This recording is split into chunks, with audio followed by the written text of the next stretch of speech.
Эми бардығызға белгілі болған 1 январь 2010 жылы жаңа кодекске низамға кірген, күшіне кірген.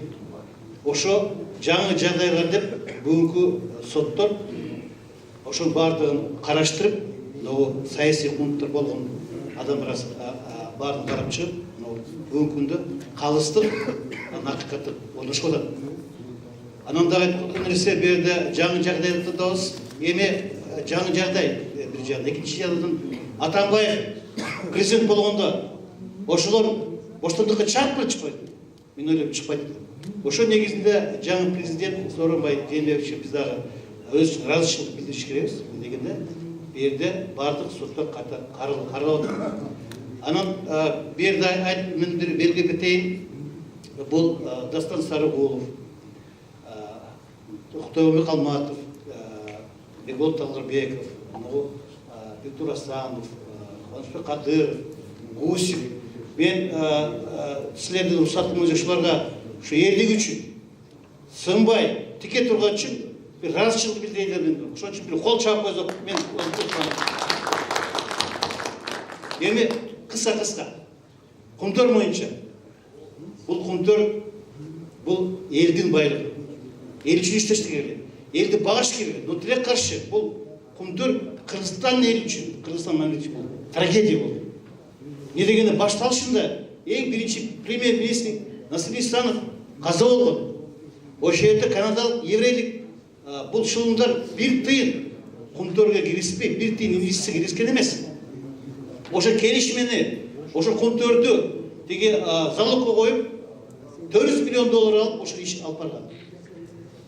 Эми бул жерде дагы мындай жогорку кеңеш, өкмөт, президент, мурунку президент Алмаз Батанбаев ошол жерде түбөлүк байлыгыбызды, бул мөңгүлөрдү талкылаганга уруксат берген.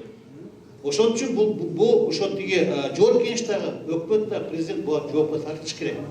Эми бул энергетика долбоор боюнча кыска 2010 жылы убакыттуу өкмөттүн чечиминде 7 май 40 токтом негизинде 1 миллиард 230 миллион сом ошо Камбарата ГЭС 2 биринчи агрегатка акча берилген, бюджеттик акча.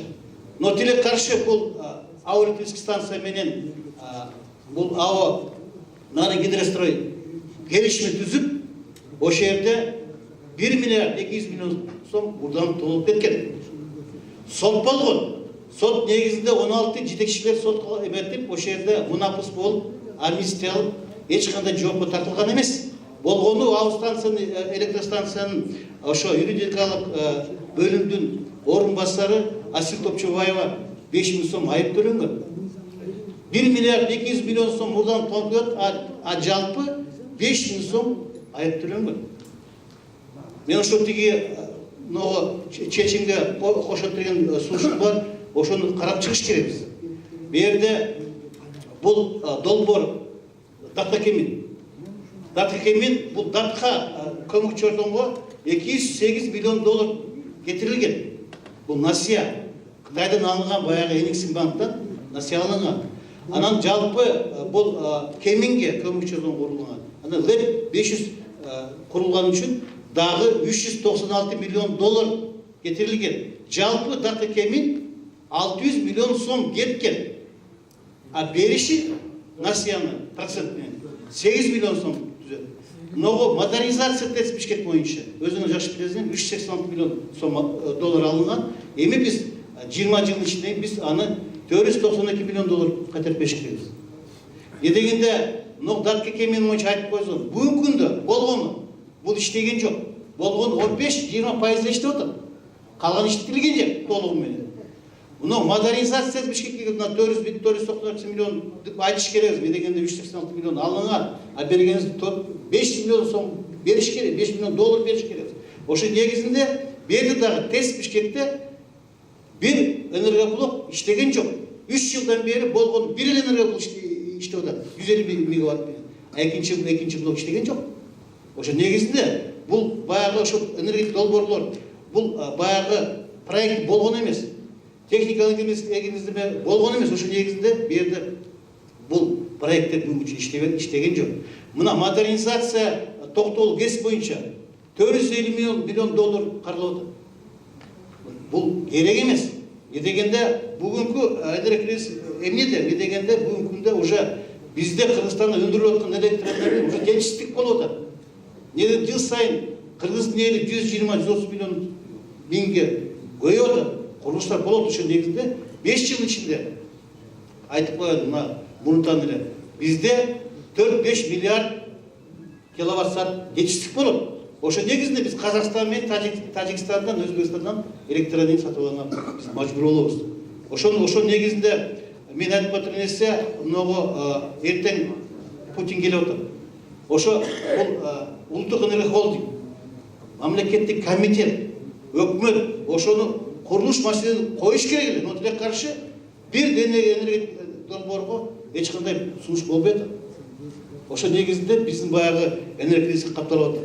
Эми мен сунушум мындай, мынагу азыркы бүгүнкү күндө сот болуп атат модернизация боюнча. Эми Алмазбек Атамбаев өзү айтты. Бардык трагедиялык маселени мен чечкем. Өзүмө жоопкерчилик алам деп. Ошо негизинде мен ушу сунуш кылат элем. Азыркы камалып аткан тиги модернизация бишек боюнча Сапар Исаков, Айбек Калиевдер бардыгын бул баягы 3-чү берени коррупция менен 3-4 беренизби кыянтып пайдаланган мен деген тиги беренисин азыр кылмыш кодекс негизинде бул азыр ошо айып коюлуп атат. Мен сунушум бу жерде экс-президентке Алмазбек Атамбаевка кылмыш кодекси 292 беренеси менен мамлекеттик чыккынчылык деп биз ошол жоопун тартыш керек. Мамлекеттик чыккынчылык. Дегенде мынагы мен долбоорлорду айттым. Но Атамбаев убагында 6 жыл ичинде биз энергетикага $2 миллиард насыя алдык. Ошону кантип кылабыз? Чоң маселе. Дегенде бу жерде мурунку президент Алмазбек түздөн-түз биздин мамлекетибизге коопсуздугуна, түздөн-түз Кыргызстан келечегине балтачак. Дегенде могу Русгидро менен Ао Интеррайос деген эң чоң энергетик компаниялар бүгүн биз менен кызматташкандан баш тартты. Кечеги Русгидронун директору келип, жогорку Нарын ГЭСти биз курбайбыз деп отказ берди. Кандай ишти биз чараны көрүш керекпиз? Дегенде биз жаңы ГЭСтерди чаканга чоң ГЭСтерди курбасак, биздин келечегибиз өтө дөң болот. Дегенде Камбарда ГЭС бирди, Камбарда ГЭС экини биз куруш керекпиз. Но жогорку Нарын ГЭСти курабыз деп. Мына уят болду. Биринчиден тиги Русгидро менен $37 миллион жеп ичип койдук. Экинчиден тиги чешский компания Лиглас деген шулун компанияны алып келип айрылды уят болду. Ошо негизинде мен ушундай сунуш кылам. Могу дагы Камбарда ГЭС эки боюнча 1 миллиард 230 миллион сом боюнча кайта иш каралсын деп мен сунуш кылып атам. Но Лигластын жогорку ГЭС боюнча дагы ошо дактар кеми боюнча дагы бардын ошо талап коюш керек, ошо бардын кайта издеп карап чыгыш керек.